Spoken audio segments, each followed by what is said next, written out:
So we're just going to be talking today about things about what happened in the last couple of weeks. And I know it's been a pretty tragic, upsetting time with your mother dying. And Jennifer first went to live with her friends, and then we had to move her to foster care because they weren't able to keep her. Could you tell me what's happened to you in the last couple of weeks? Well, I mean, I lost my mom. Mm-hmm. I mean, how much more do I have to say?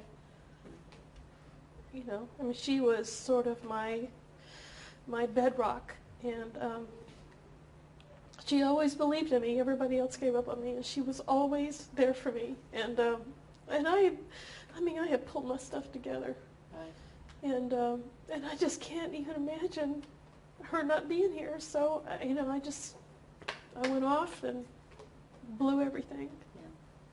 basically. That's just, I haven't lost my mom, but I just know that losing somebody like that is so hard for everybody. And particularly someone who's, You got a Kleenex. oh yeah, right over here. Thank you. So,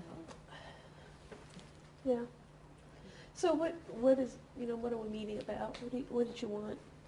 well, I wanted to first check in with you about what's happening for you, so that we can figure out then what we're going to do with Jennifer and how to help her, because she's also really, Yeah, how is she? What's she's- happening with her? she's really sad too, very sad, as you would expect after living the last few years with her grandma. And she said she was a wonderful woman as a mother and as a grandma. And the main thing is to think about what can we do for Jennifer. She's with the foster home, but she's got a lot of questions and a lot of grief that she's dealing with too. What are her questions? Well, she mainly wants to know about you right now. When I talk to her, she's like you. She wants to know what's happened to you.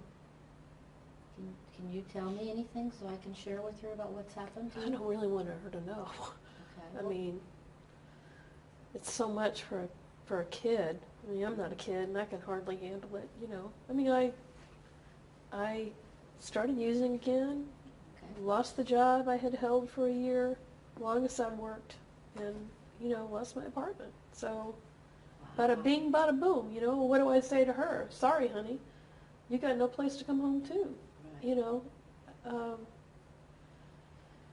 So, you know, I'm like major loser right now, and Let's not look at it that way. Let's look at what we can do for Jennifer. Right? what do you think I could do for her at this point? Well, first let's figure out what's happening for you. So, not unusual when somebody's had addiction problems that a major stress like this can cause a relapse. So you said you were using. Yeah, I kind of ended up. I mean, I tell you, I just don't know how to cope without my mom, and I just couldn't tolerate it, you know. Couldn't take it anymore. And I mean, I was right back to where I was before. It's like I was never clean. You know, it was like instantly I was right back where I was and lost all reason. And you know, I'm still struggling with it. But what I do know, I've heard from the record from when we were with you before, and what you were just saying is that you've been sober for a whole year before this happened. Uh-huh. And you're able to hold a job, Yep. get your own apartment. Actually, I was sober more than a year. I held Okay. a job for a year. You had the job for a year, so you've been sober for even longer than that. Yep. It was closer to 2 years. Wow, Once I got an apartment, you know, and had something, it made it a little easier. that's great. All right, so you made major changes in your life. How did that happen? What allowed you to be sober for over a year?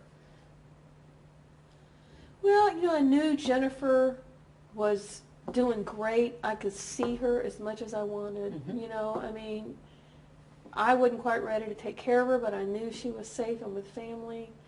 My mom was always there for me, and, you know, finally having her there and stabilized, I think, made it a little easier for me All to right. get serious about stuff. It wasn't like if I don't stop, she'll never come home. I mean, that is so hard. Mm-hmm. That pressure, you know, that taking that away and knowing she was safe was one piece anyway.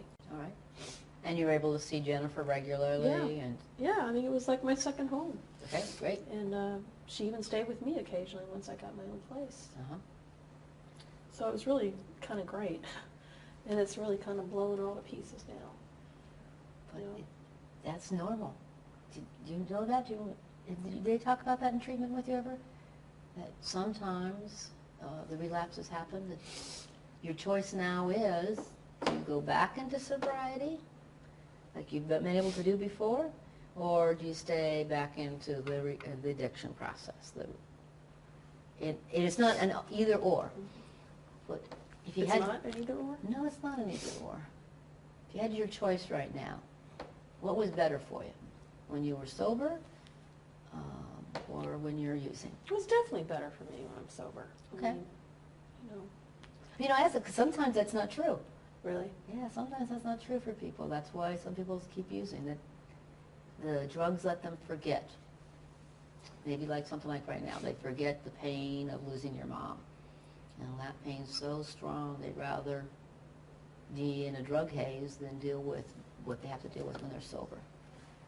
So, Well, I mean, right now that might be the case. I mean, I can say when I was sober, life was better, but I had my mom then. okay. You yeah. know, I mean, I had things that made it better that I don't have now. Right. But, I mean, I know I've got to stop again.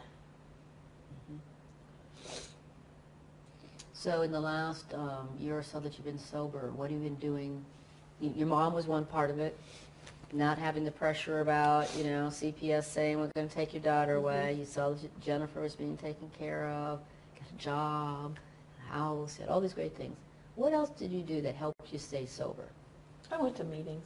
You did go to meetings, Yeah, okay. yeah, and I got to know some people that I liked, and so, and I learned in meetings I had to really stay away from the people I would use with, Mm-hmm.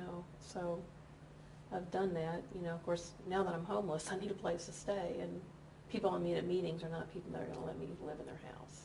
Mm-hmm. Those old friends will, so, I have gone back to some of them. Okay.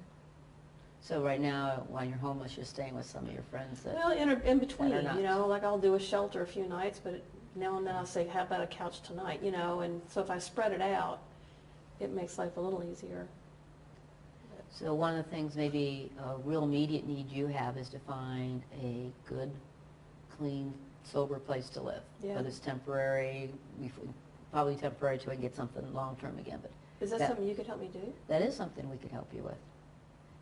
Because if you're sober and you're doing well, then it's going to be easier for you to help Jennifer. And that's our goal right now, is we all need to help Jennifer deal with the fact that she's had the same tragedy happen to her with losing your mom. So tell me more about, you said she's very sad. Mhm. What is going on? So she's walking through life. I would call it like ghost walking. She's in a new home. We have her in the same school that she was in with your mom, but she's not crying. But she's not. From what people tell me about Jennifer, because I'm just getting to know her, that this is not the normal happy Jennifer. Again, pretty normal thing. It's kind of what we call a shock. She's like in shock right now about how much her life has changed. Do you think we should see each other? Absolutely. She needs you. She needs you very much. Do I have to tell her what's going on? Well, let's talk about what would be good for her.